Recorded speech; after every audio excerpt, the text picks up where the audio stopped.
ಸುಗ್ಗಿ ಕಾಲ ಪ್ರಾರಂಭ ಆಗಿದೆ.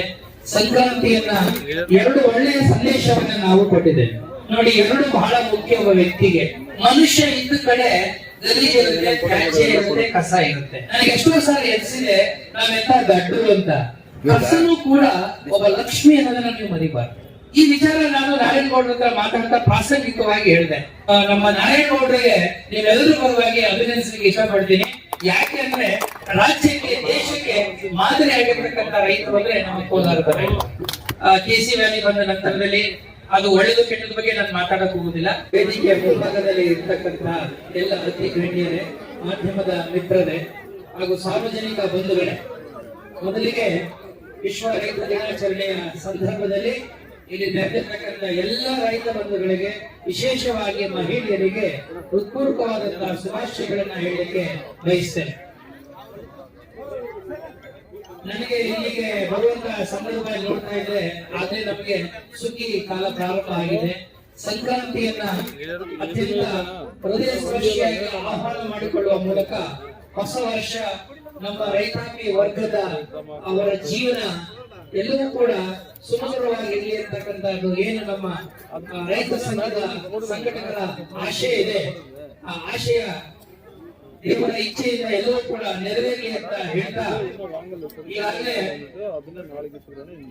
ಇಲ್ಲಿ ಸಾವಯವ ಗೊಬ್ಬರ ಮತ್ತು ಹೆಲ್ಮೆಟ್ ಅನ್ನ ಸಾಂಕೇತಿಕವಾಗಿ ರೈತರಿಗೆ, ಕೆಲವು ರೈತರಿಗೆ ನಾವು ಹಂಚೋದ್ರ ಮೂಲಕ, ಕೊಡೋದ್ರ ಮೂಲಕ ಎರಡು ಒಳ್ಳೆಯ ಸಂದೇಶವನ್ನು ನಾವು ಕೊಟ್ಟಿದ್ದೇವೆ. ಹೆಲ್ಮೆಟ್ ವಿಚಾರದಲ್ಲಿ ತಮಗೆಲ್ಲ ಗೊತ್ತಿದೆ. ನಾವು ನಮ್ಮ ಜೀವನ ನೋಡಿ, ಎರಡು ಬಹಳ ಮುಖ್ಯ. ಒಬ್ಬ ವ್ಯಕ್ತಿಗೆ ಜೀವ ಮತ್ತು ಜೀವನ ಇವೆರಡೂ ಕೂಡ ಶ್ರೇಷ್ಠವಾದದ್ದು. ಜೀವ ಇದ್ರೆ ಒಂದು ಉತ್ತಮವಾದ ಜೀವನವನ್ನು ನಡೆಸಬಹುದು. ಆ ಕಾರಣಕ್ಕಾಗಿ ನಮ್ಮ ಪೊಲೀಸ್ ಇಲಾಖೆಯಿಂದ ಜಿಲ್ಲಾ ಎಲ್ಲಾ ಕೇಂದ್ರಗಳಲ್ಲೂ ಏನು ಹೆಲ್ಮೆಟ್ ಅನ್ನ ಕಡ್ಡಾಯವಾಗಿ ಧರಿಸಿ ಆ ಮೂಲಕವಾಗಿ ನಿಮ್ಮ ಜೀವನ ರಕ್ಷಣೆ ಮಾಡಿಕೊಳ್ಳಿ ಎನ್ನುವಂತ ಸಂದೇಶವನ್ನ ಏನು ನಮ್ಮ ಪೊಲೀಸ್ ಇಲಾಖೆಯಿಂದ ನಿಮಗೆಲ್ಲರಿಗೂ ರವಾನೆ ಮಾಡಿದ್ದಾರೆ. ಆ ಪ್ರಕಾರ ನಾವೆಲ್ಲರೂ ಕೂಡ ಯಾರೆಲ್ಲ ದ್ವಿಚಕ್ರ ವಾಹನಗಳನ್ನ ಬಳಸ್ತೀರಿ, ಕಡ್ಡಾಯವಾಗಿ ಹೆಲ್ಮೆಟ್ ಅನ್ನು ಧರಿಸುವುದರ ಮೂಲಕ ಸಮಾಜಕ್ಕೆ ಉತ್ತಮವಾದ ಸಂದೇಶವನ್ನ ಕೊಡಬೇಕು ಅಂತ ಹೇಳಿ ಮತ್ತೊಮ್ಮೆ ನಾನು ನಿಮ್ಮಲ್ಲಿ ವಿನಂತಿಯನ್ನ ಮಾಡ್ಕೊತೀನಿ. ಎರಡನೇದು, ಈ ನಮ್ಮ ನಗರಸಭೆ ವತಿಯಿಂದ ಕೇವಲ ಕೋಲಾರ ಮಾತ್ರ ಅಲ್ಲ, ನಮ್ಮ ಜಿಲ್ಲೆಯ ಎಲ್ಲ ನಗರಸಭೆ ಮತ್ತು ಪುರಸಭೆ, ಪಟ್ಟಣ ಪಂಚಾಯಿತಿಗಳಲ್ಲಿ ನಿಮಗೆ ಗೊತ್ತಿದೆ, ಮನುಷ್ಯ ಇದ್ದ ಕಡೆ ಗಲೀಜಿರುತ್ತೆ, ತ್ಯಾಜ್ಯ ಇರುತ್ತೆ, ಕಸ ಇರುತ್ತೆ. ಕಸ ಅಂತಂದ್ರೆ ನಾವೆಲ್ಲರೂ ಮೂಗು ಬಡಿಯೋ ಜನ, ದೂರ ಹೋಗ್ಬಿಡ್ತೀವಿ. ಅಯ್ಯೋ ಕಸ ಇದೆಯಪ್ಪ ಬೇಡ ಅಂತ ಹೇಳ್ತೀವಿ. ನಾವು ಸಾಮಾನ್ಯವಾಗಿ ಕಸವನ್ನ ತೆಗೆದು ದಿನ ಮನೆಯನ್ನ ಸ್ವಚ್ಛ ಮಾಡಿದಾಗ ಕಸ ತೆಗೆದು ಊರಿಂದ ಆಚೆಗೆ ಹಾಕ್ತೀವಿ, ಮನೆಯಿಂದ ಆಚೆಗೆ ಹಾಕ್ತೀವಿ. ನನಗೆ ಎಷ್ಟೋ ಸಾರಿ ಎನಿಸಿದೆ ನಾವೆಂತ ದಡ್ಡರು ಅಂತ. ಯಾಕೆಂದ್ರೆ ಅದು ಕಸ ಮಾತ್ರ ಅಲ್ಲ, ಅದು ಗಲೀಜ್ ಮಾತ್ರ ಅಲ್ಲ, ಅದು ಒಂದು ಸಂಪನ್ಮೂಲ ಅಂತ ನಾವು ಅರ್ಥ ಮಾಡ್ಕೊಳ್ಳೋದಕ್ಕೆ ಬಹಳ ವರ್ಷ ಬೇಕಾಯ್ತು. ಸಂಪನ್ಮೂಲ ಅನ್ನೋದು ನಿಮ್ಗೆ ಅರ್ಥ ಆಗದೆ ಹೋದ್ರೆ ನಾನು ಇನ್ನೂ ಒಂದು ಅರ್ಥ ಹೇಳ್ತೀನಿ. ನಿಮ್ಗೆ ಅಷ್ಟಲಕ್ಷ್ಮಿ ಅನ್ನೋದ ಗೊತ್ತು ಅಲ್ವಾ?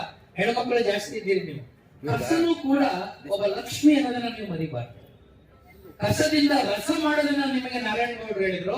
ನನ್ನ ಪ್ರಕಾರ ಕಸ ಅಥವಾ ತ್ಯಾಜ್ಯ ಅನ್ನೋದು ಕೂಡ ನಮಗೆ ಆದಾಯವನ್ನು ತಂದುಕೊಡುವಂತ ಲಕ್ಷ್ಮಿ ಇದ್ದ ಹಾಗೆ. ಆ ಕಾರಣಕ್ಕಾಗಿ ಆ ಲಕ್ಷ್ಮಿಯನ್ನ ನಾವು ಗೌರವದಿಂದ ನೋಡಿಕೊಂಡಾಗ ಮಾತ್ರ ಅದು ಪುನರ್ಬಳಕೆಯ ರೂಪದಲ್ಲಿ ನಮ್ಮ ಮನೆಯ ಬಾಗಿಲಿಗೆ ಒಂದು ಸಾವಯವ ಗೊಬ್ಬರವಾಗಿ ಬಂದಾಗ ಮತ್ತೊಮ್ಮೆ ನಮ್ಮ ರೈತರ ಬದುಕಿನಲ್ಲಿ ಒಂದಷ್ಟು ಹಸನ್ಮುಖವನ್ನ, ಒಂದಷ್ಟು ನಗುವನ್ನ ಕಾಣಲಿಕ್ಕೆ ಸಾಧ್ಯವಾಗ್ತದೆ. ನಮ್ಮ ನಗರಸಭೆ ವತಿಯಿಂದ ನಿಮಗೆ ಗೊತ್ತಿದೆ, ಇಡೀ ನಗರದಲ್ಲಿ ಉತ್ಪತ್ತಿ ಆಗ್ತಕ್ಕಂಥ ತ್ಯಾಜ್ಯ, ಎಲ್ಲಾ ತರದ ತ್ಯಾಜ್ಯವನ್ನ ಉತ್ಪತ್ತಿ ಮಾಡುತ್ತೆ ಒಂದು ನಗರ.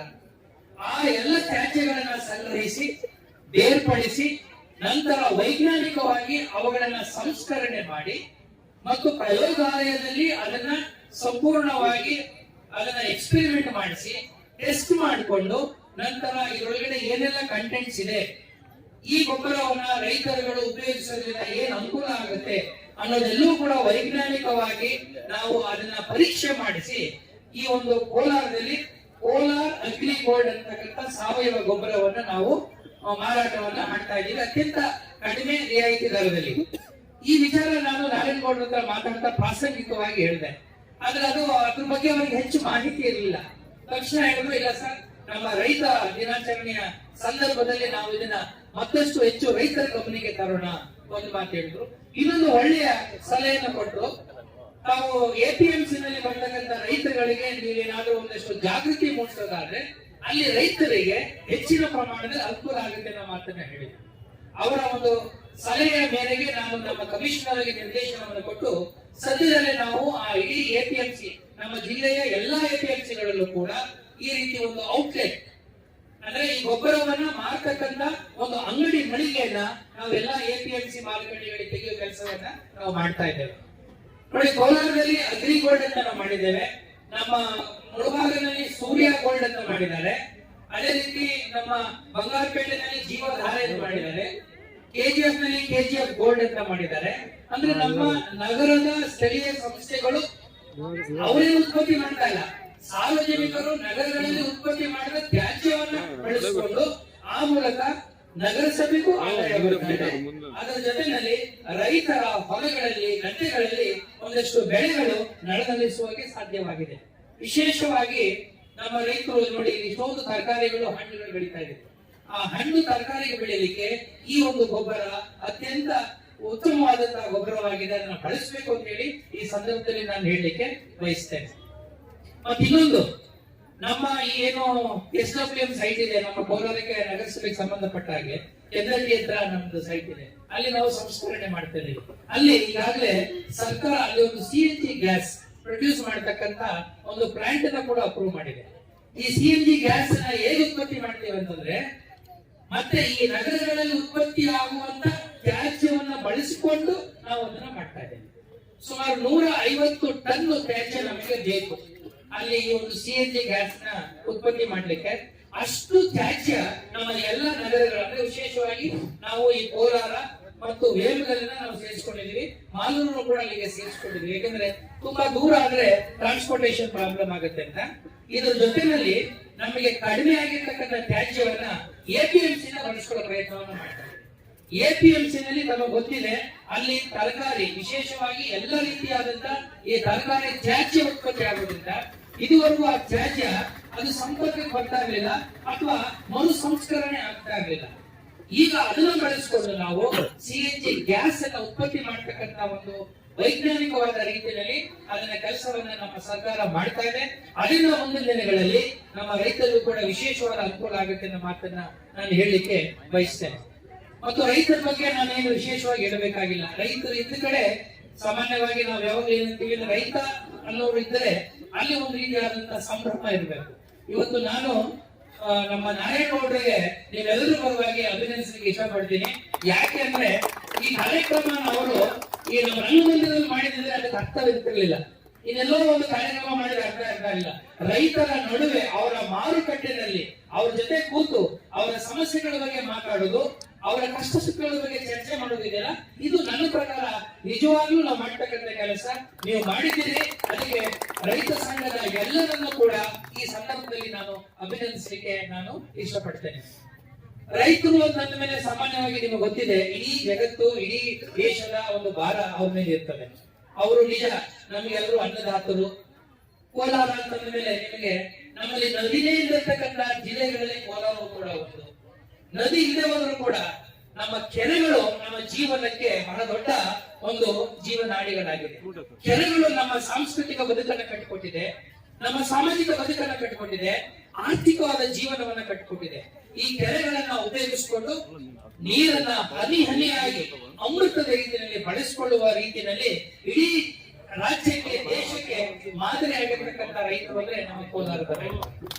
ಹಾಗಾಗಿ ನಮಗೆ ನೀರು ಸಮಸ್ಯೆ ಬರುವುದಿಲ್ಲ, ಆದ್ರೆ ಆ ಕಡಿಮೆ ಇರ್ತಕ್ಕಂಥ ನೀರನ್ನ ಎಷ್ಟು ಯೋಗ್ಯವಾಗಿ ಸಮರ್ಥವಾಗಿ ಬಳಸಿಕೊಳ್ಳಬಹುದು ಅನ್ನೋದ್ರ ಮೂಲಕ ಇಡೀ ಬೆಂಗಳೂರು ನಗರಕ್ಕೆ ನಾವು ತಾಜಾ ತರಕಾರಿಗಳು ಕಳಿಸ್ತೇವೆ, ಹಾಲು ಕಳಿಸ್ತೇವೆ, ರೇಷ್ಮೆ ಬೆಳಿತೇವೆ, ಮತ್ತು ಇಡೀ ದೇಶಕ್ಕೆ ಅಲ್ಲ ಇಡೀ ಜಗತ್ತಿಗೆನೆ ಸಿಹಿಯಾಗಿರ್ಲಿ ಅಂತ ಸಿಹಿಯಾದ ಮಾವು ಕೊಡ್ತೇವೆ. ನಾವು ಇನ್ನೇನ್ ಕೊಡಬೇಕು ಹೇಳಿ? ಈ ಜನ ಎಲ್ಲವನ್ನೂ ಕೊಟ್ಟು, ಆದ್ರೆ ನನಗೆ ನನ್ನ ಬಗ್ಗೆ ಏನು ಯೋಚನೆ ಮಾಡಿರ್ತಕ್ಕಂಥದ್ದೆಲ್ಲ ಅದು ನಿಜವಾದಂತಹ ರೈತರ ಒಂದು ದೊಡ್ಡ ಗುಣ ಅಂತ ಅನಿಸುತ್ತೆ.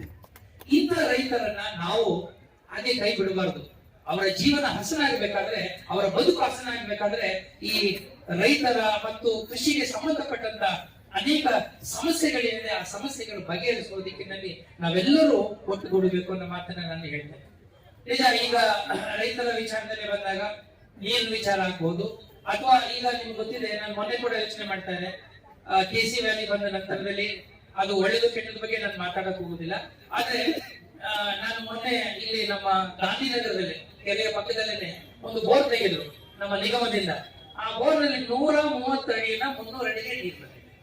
130 ಅಡಿಗೆ ಫಸ್ಟ್ ನಿಮಗೆ ನೀರು ಸಿಕ್ಕಿದೆ ಅಂದ್ರೆ 700-800 ಅಡಿಗೆಲ್ಲ ನಿಮಗೆ ಉತ್ತಮವಾದಂತಹ ನೀರಿನ ಒಂದು ಅಲ್ಲಿ ಏನು ಈಲ್ಡ್ ಅಂತ ನಾವೇನ್ ಕಡಿದೀವಿ ಅದು ಸಿಗ್ಲಿಕ್ಕೆ ಸಾಧ್ಯವಾಗಿದೆ.